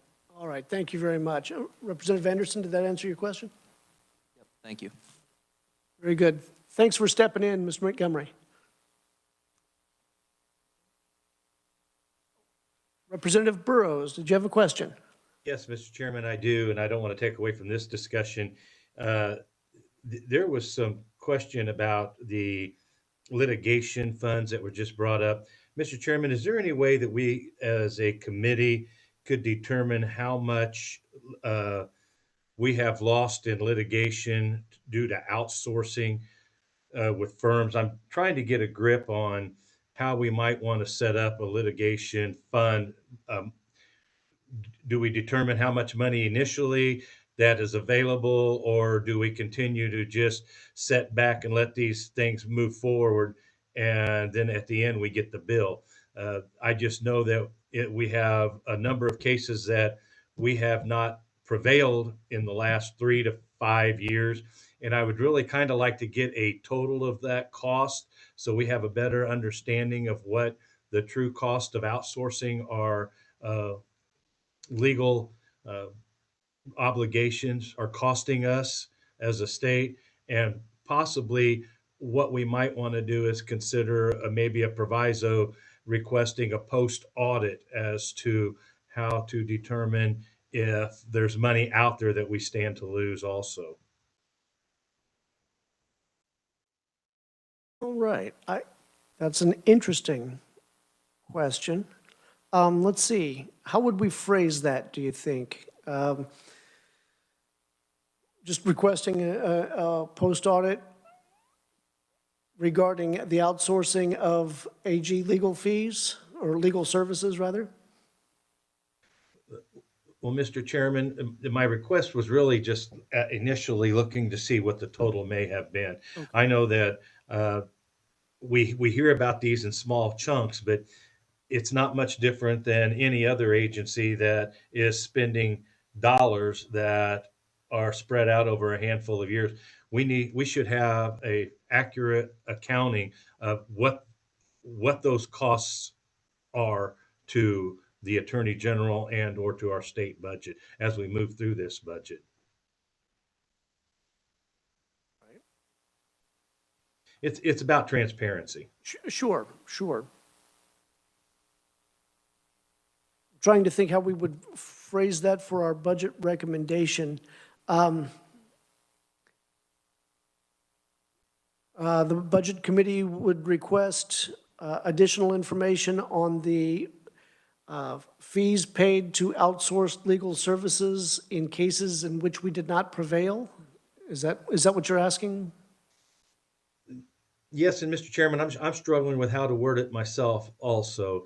I know that there have been a number of high-profile cases that we did not prevail in, and I'd like to know what that cost us as a state and how those dollars are paid. I don't know that we can do it through a proviso. I would just like to make note of the fact that, committee members are aware that we have those cases that were outsourced that we lost. We should have a total number of those over the last 5-6 years. So that kind of gives us an idea as to when we ask the Attorney General to file a lawsuit on behalf of the state, and that becomes outsourced, what our potential is by maybe past record with the firm or whatever it may be. And I'm not trying to point any one thing out. There's just been a tremendous amount of dollars that have been spent. And I don't know that we really know how much money have been spent through outsourcing. So I would just ask for some guidance. And as a member of the Legislative Post Audit, it may be that we just suggest that there be a post audit in identifying the outsourced litigation by the Attorney General's office and the amount of money spent doing so. I like the sound of that. I like the sound of that. The Budget Committee requests a legislative post audit for the cost of outsourced litigation over the last 5 years.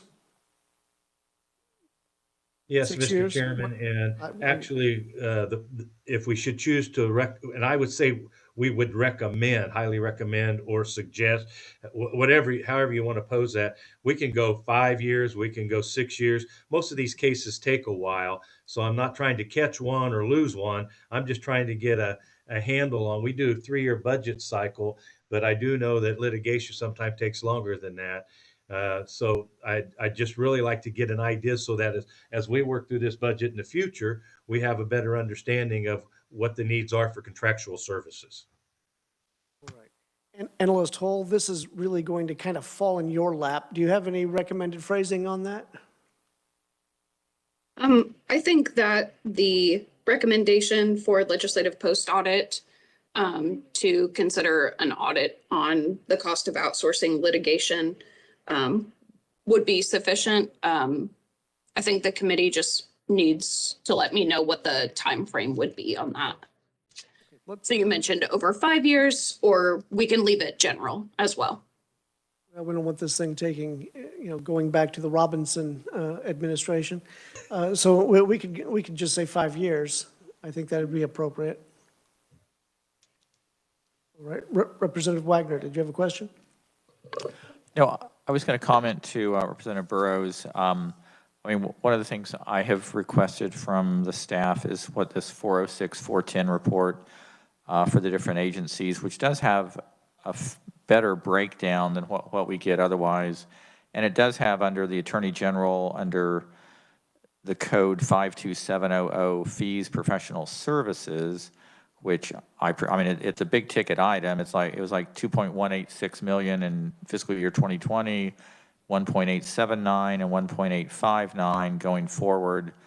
I'm thinking, though I have a note to myself to have asked him a question, though I don't know if I really did, if that was sort of where, lawyers are outside groups that they bring in for litigation.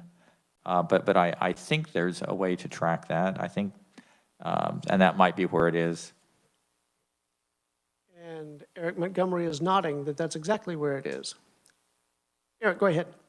Just one additional caveat to that. It would include, that is the vast bulk of that amount, but there would also be a handful of dollars, of course, for instance, expert witnesses and travel and that kind of thing. So, but yes, the vast majority of that is in that line item. Representative Burrows, does that satisfy your request, or would you like to go ahead and continue with that? No, Mr. Chairman, that answers the question. I think it's important that we as committee be mindful that there are expenses that come through this agency. I know the Attorney General has requested additional assistance to expand his ability to litigate on behalf of the state. And the budgets have been extremely tight. And I do know that we do not have experts in every area that we need to have him litigate. So those outside resources are important. I'm just trying to get some kind of basis to be able to assist in guiding when the agency comes forward and requests additional services. It just kind of gives us an idea, perspective as to what those costs may be. If they're going to be large expense items spread out over 3 to 5 years, it may be beneficial to have an additional person within the Attorney General's office that may become an expert as they move forward and be available to the agency moving forward. So there was no malfeasance in my request whatsoever. I do believe the Attorney General does what is requested of him by the legislature and by the law, and that mandate I believe most of us here are here to support. But it was just really about transparency as we move forward with this budget. Right, and I think it would be absolutely appropriate that that line be added to any future budgets that we receive, so that we can look at the outside litigation costs. And so whatever that line was, Paul, that you read, analyst Hall, would that be something that would be possible? Could you clarify the line you were referencing?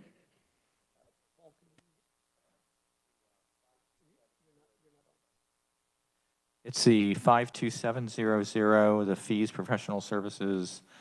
I think, well, I guess I would also say the fees, other services, which is 52600, is just shy of $1 million a year.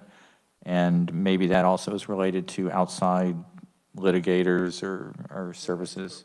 Yeah, expert. So 52600. So was the committee's intent to add that to the request for the legislative post audit? Or is this a different recommendation? Actually, I would just like to see that whenever we receive the budget to review, having that information available to us. The 406, 410 documents? Exactly, particularly as it relates to those two lines, 52600 and 52700. And if the committee is missing any of those on the budgets you are currently hearing, just let your analysts know and they will get those for you. Excellent. Representative Burrows, does that satisfy your request? Mr. Chairman, it does clarify some of the concerns that I have moving forward. I'll have to review those documents. I don't have those documents in front of me, but I do appreciate Representative Wagner pointing those out and staff guiding us on those. So, Mr. Chairman, I'll wait till I have those documents and we'll go from there. But thank you for the time you've given me, committee. All right, so Analyst Hull, I think the request for an audit is not necessary at this time, but hold on to that language because after we review the information, maybe it will be. Okay, so just to recap, the committee so far has recommended the proviso language, and that is all we are going with at this time. In addition, well, and we haven't decided yet on the language regarding fee sweeps and using those to supplant SGF. And the committee wanted to add that as a note as well. Is that correct? Well, let me look around and see if I have nods in agreement on that. Yeah, okay, yeah, we do have nods in agreement on that. Okay. Okay, are there any further recommendations regarding the Attorney General's budget? Seeing none, then I will move the budgets for 21 and 22. As amended, sorry, thank you. Yes, as amended. And All those in favor say aye. Aye. And opposed? I opened it up with a motion.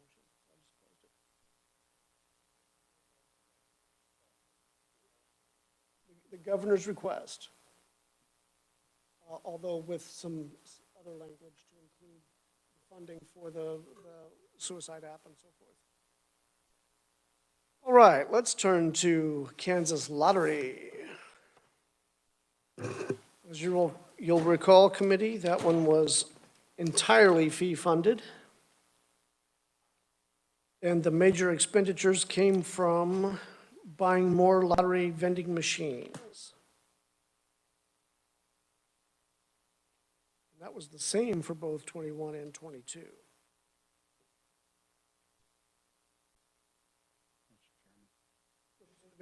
And refresh my memory again, because I think if I understood, the purchase of those machines was going to be done on a market need, we'll say. The number, because they were talking between 70 and 100. Right. And it was going to be based on the need that they thought that they could sell or do whatever. They could place, right. Right. Right, that's correct.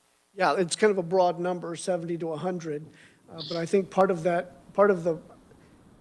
part of the uncertainty there was based around the ones that were placed in social settings, like for bars and so forth. The other part of that too was the availability of the machines also right, okay. Thank you, Mr. Chairman.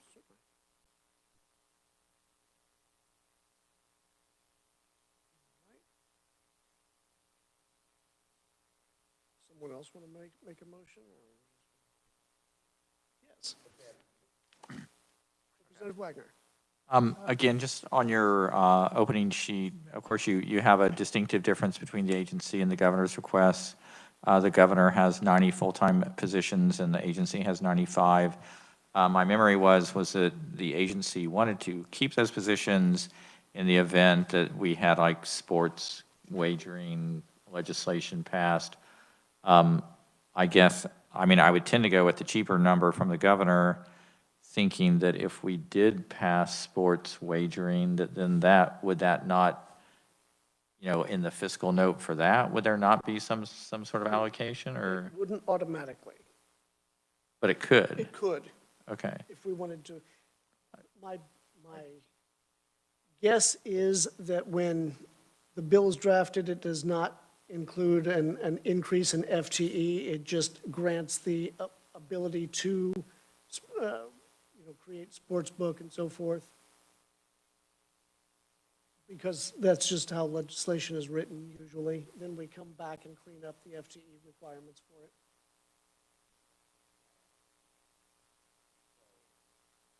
it.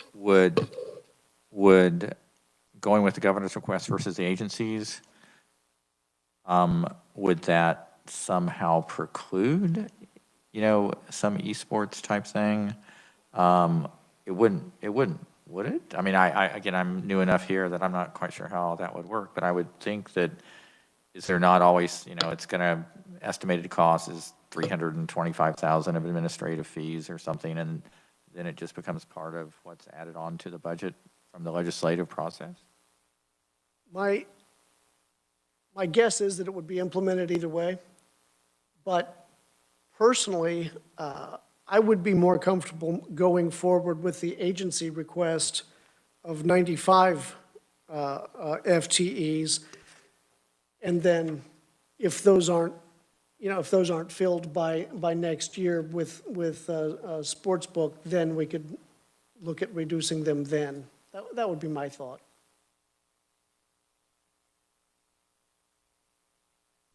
I don't really have a dog in that race. See what I did there?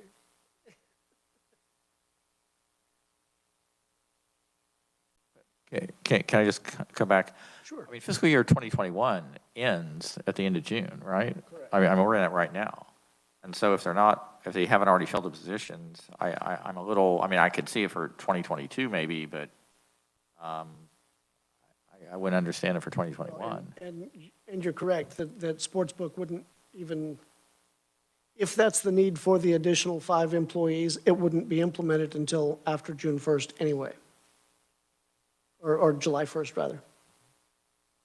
No. Yeah, July 1st.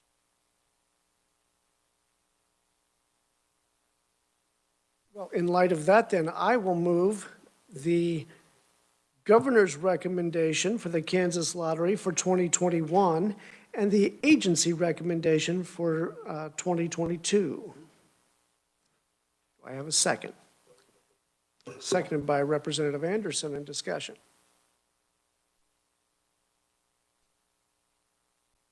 Seeing none. All right, all those in favor say aye. And all those opposed say no. I'm sorry? Mr. Chairman, I got a question. I'm sorry. Yes, Representative French. Does anybody else see a kind of a conflict with this budget, that they have almost $6 million in the marketing budget and then another 16 million to provide to the problem gambling and addiction grant fund, where we're paying $6 million to get people to come into the to buy the lotteries, and then another $6 million to tell them not to buy them? That is That is a conflict anytime a state gets involved in something like gambling. The irony is not lost on me. Yeah, okay, great, thank you. And I vote yes. Very good, thank you. All right, and that will be the committee report. All right, let's move on to Kansas Racing and Gaming. We are just cruising through this. Racing, if you will.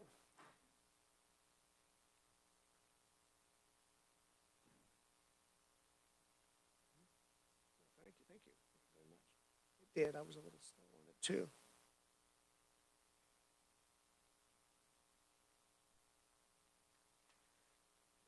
This one also is fee-funded and almost entirely passed through to the tribal casinos, as I recall.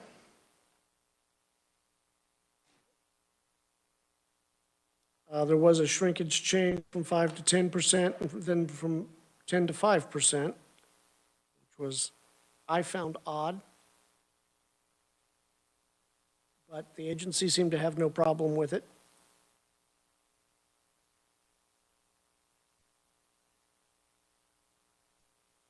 Right. Chairman, I make a motion that we concur with the recommendation of the governor for FY 2021 and FY 2022 for the Kansas Racing and Gaming Commission. Seconded by Representative Wolfmore. Representative Burrows seconded also. All right. Discussion. Mr. Chairman, I think it's Yes, important to be Representative mindful that all oversight of the casinos is paid for by the casinos. So even the tribal gaming oversight is all regulatory costs are provided and paid for by the casinos themselves.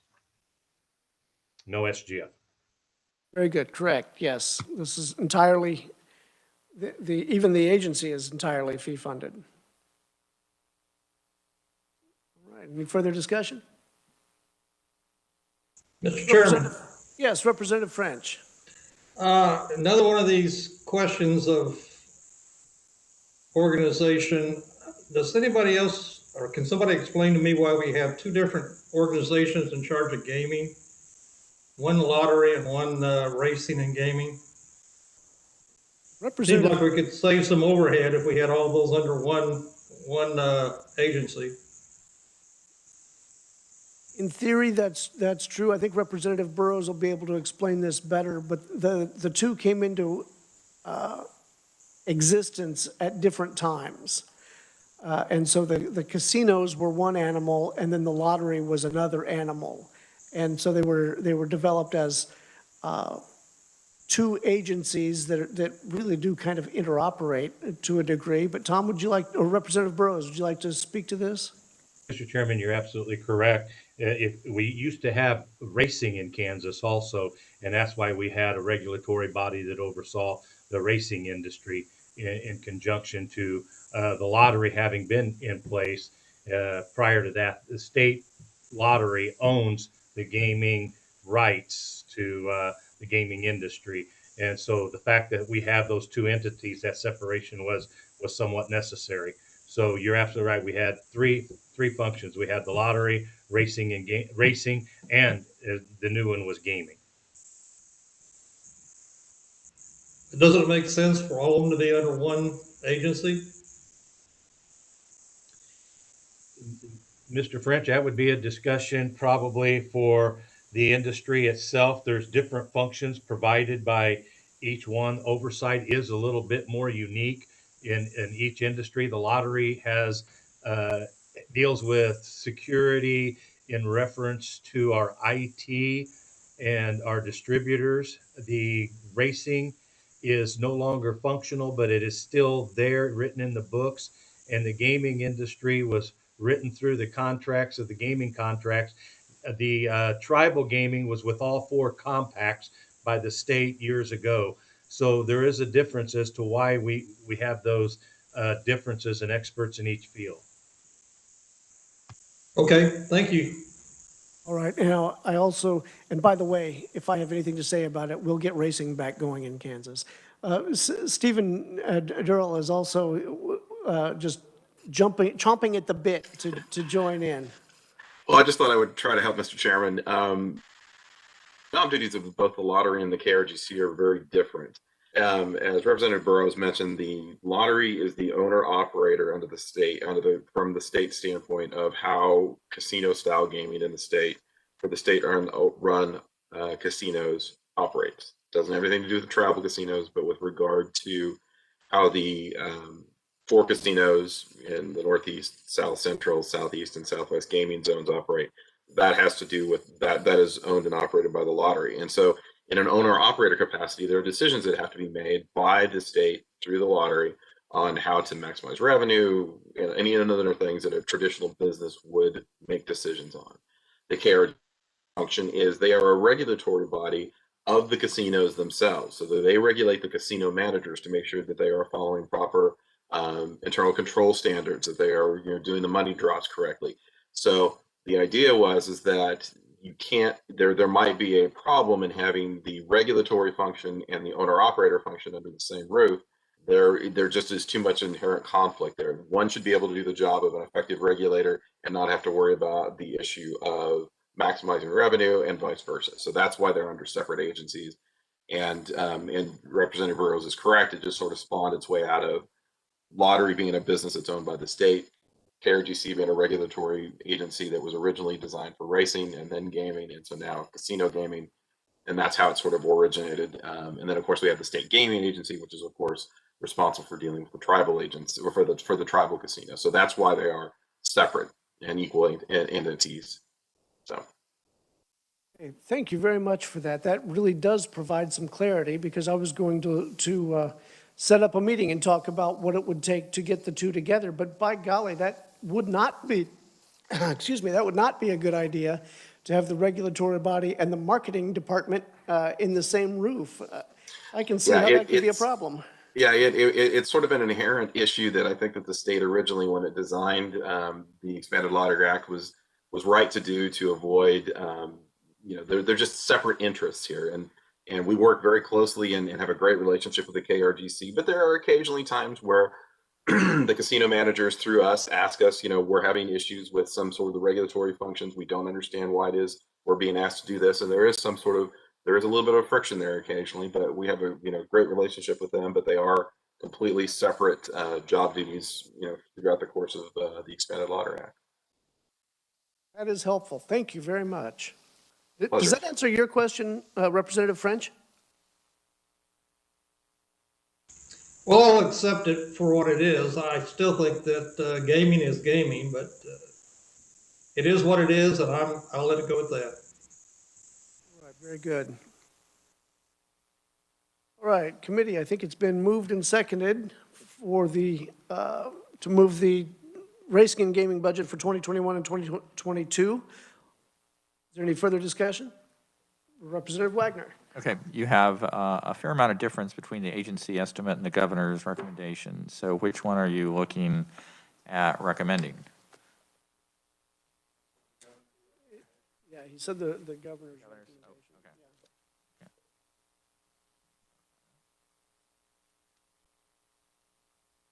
Oh, yeah, that was the shrinkage that we talked about, that really didn't cause any heartache for the agency, but it seemed a little bit odd to me. Chairman, Raising it to 10 and now then lower it to 5, I don't know. just for our folks that are out in the cloud out there, I did recommend the governor's recommendation, just so everybody heard or was able to hear it. Very good. And the agency had no heartburn with the shrinkage changes. Although, all right, so all those in favor say aye. All those opposed say nay. Excellent. Committee, we have conquered a lot today. Things are going to start slowing down a little bit, but not yet. But there's light at the end of the tunnel. I want you to know that. We're not going to be burning the midnight oil forever and ever. Tomorrow, we'll be hearing the Pooled Money Investment Board, the State Treasurer, and Capers. That'll be fun. And then those are, when we talk Capers, we talk about huge numbers that no one touches, all right? Because that's not budgeted, that's a savings account, so, and it's a lockbox. But nonetheless, it's a great meeting, and I enjoy going over that budget. We'll also work the Secretary of State's budget and the Department of Labor's budget tomorrow. So with that, until we meet, yes? Clarification, so we have 5 budgets tomorrow we're going to do information? We're going to hear Oh, 3 here, and then work 2. Oh, okay, Yep. got it. Which compared to today is nothing. So, so with that, ladies and gentlemen, until we meet again.